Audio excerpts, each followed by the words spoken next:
okay, so you're running this, what I consider to be the best UFO conference in the world. What do you have your own firsthand UFO experience? Is that where this I love don't. came I'm from? not. Like, No, I'm not. A lot of these people in this community always ask that. No, I don't have any experiences. I did see one UFO once. It's a long, boring story. I was actually with Dr. Stephen Greer of all people, and we did see. oh, really? We saw like a. It was like a fireball. It was like it to me. It looked like the sun, but smaller, and it was like the size of a plane-ish, and it went just exactly like a flight path of a plane. Like it looked like a plane, but I mean, I saw it right there, and we got like a little snippet of it, and it looked like the sun, like a fireball. So that's the only, and Dr. Greer saw it immediately, and he's just like, and then we watched it. It was Wow. incredible, but that's the only experience I had, and that was 10 years after I've already been in this community. I just genuinely have an interest in it, and I feel, for me, the reason for that is I feel like I don't know why people dismiss things like John Mack. So you have a guy like John Mack who rises to the top of his career. He's the head of psychiatry at Harvard University. He gets all these credentials. He's the greatest guy in the world. So then he looks at the UFO topic, and now people, oh, this guy's a crockpot because he looked at it and he thought there was nothing to it. He was going to come up with the explanation to explain it away. And he found that he thought that there was something legitimate here and these people were not delusional. So the guy that's you guys praise as an expert comes to the conclusion you don't want to hear, and now he's no good. Stuff like that makes me go, now wait a second, there's something wrong here. There's a disconnect here. There's a reason that guy rose to the level of position that he is. There's a reason Avi Loeb feels this way, and he's at the top of his game. I tend to trust and believe those people that we put this faith into that rose to those positions. They're not just some people with a story that's some crazy idea. These are legitimate professionals that got to the top of their game. And I feel they deserve the respect of honoring their results. So that's kind of what got me hooked and interested, and just a general curiosity of loving these things. I find it far more interesting than anything we see on the news today. Yeah. Yeah, that's a great way to put it, actually. There's a guy in our vetted Discord who always says, and he's had a couple, experiences, I'll say. He's like, look, at the end of the day, I look at it as sci-fi that could be true. And he said, that's very exciting for me, even though he's had already a couple personal experiences himself. And I've always loved that attitude, because sometimes, especially in this, if you follow it every day and your expectations are up here, then every day you're disappointed. I see it all the time. I hear it all the time. Right. So I'm just like, guys, just temper your expectations. You won't be as disappointed. You can still listen to everything, be open to it all, but if you're waiting for disclosure to happen tomorrow, every single day, you're toast.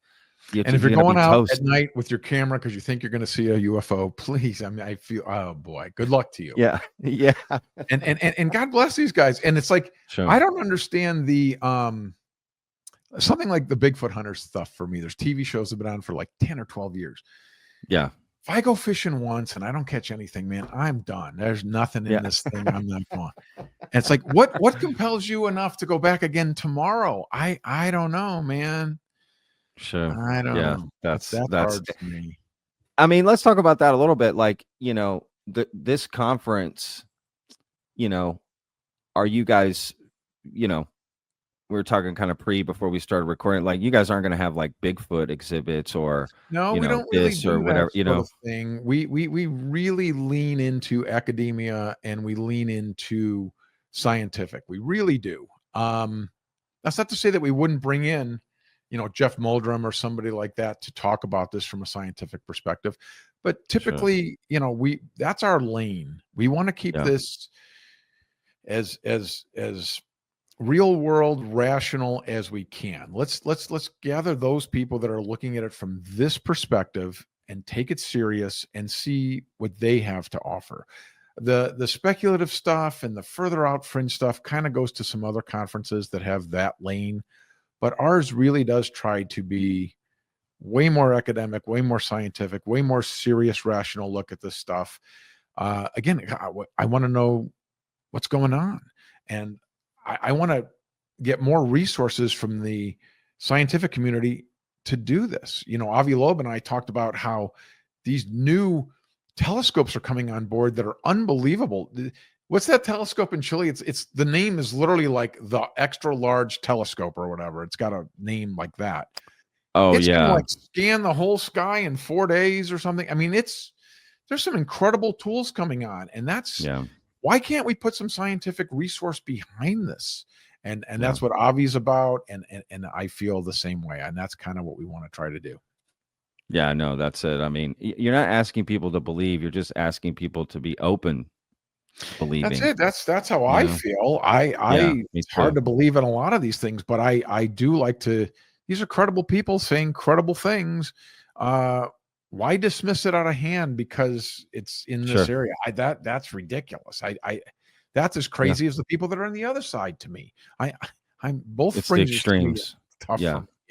And I don't like when people have their camera and the first thing they say on camera, it happens all the time on the tapes. I always say this. Hey, look, a UFO. How about, hey, look, what is that? Yeah. Or what could that be? Sure. Jump right to UFO. I caught a UFO on tape. Maybe, because I'm sure they mean, an extraterrestrial spacecraft. Correct. Maybe. That's what they mean by UFO. Yeah. And it's like, well, maybe that's what it is. But let's look at the other 99 things it might be first. Yeah. And then we'll say that, because I do feel that the vast majority, if you interview people from MUFON or from any of these organizations, the Scientific Coalition of UAP Study, they all will tell you we dismiss 95 to 99% of all of the cases that come in. And I think that's fantastic, because that gives it more credibility to me, that there's a very small segment, like what's his name, who passed away, used to say that there are some UFOs. Friedman? Stan Friedman used to say some may be intelligently controlled craft from elsewhere. Correct. That I can get on board with. Sure. I agree. Me too.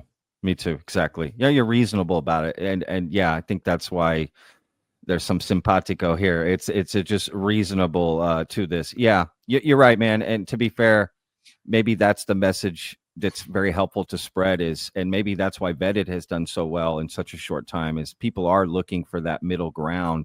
They're not trying to be one extreme or the other.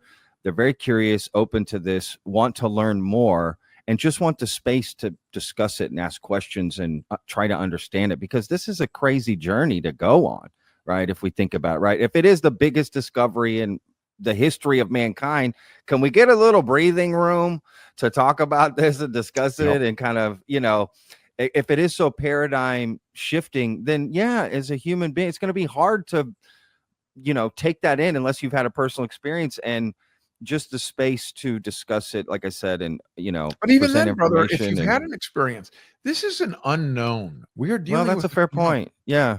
Even if you've had this experience, can you definitively say that guy came from that planet, or can you just say that they're interdimensional or they're time trapped? It's still an unknown. Point. The more you get into this, the more you know about this topic, the more there is to know, is another thing I say all the time, because I feel like the deeper you get into this, the more complex it may in fact be. And, if the government does know about these things, or maybe there is a good reason they're not telling us, we don't know. Oh, sure. And it gets really complicated. People like Whitley Strieber talk about possibly, he feels like the other side, or dead people, souls, if you will, have something to do with the visitor phenomenon. And it's just like, now it gets even more heady and more complicated and more intertwined. So we're dealing with a very, very complex issue here. It's not as simple as somebody built a craft somewhere else and flew it here. I mean, it's more than that. So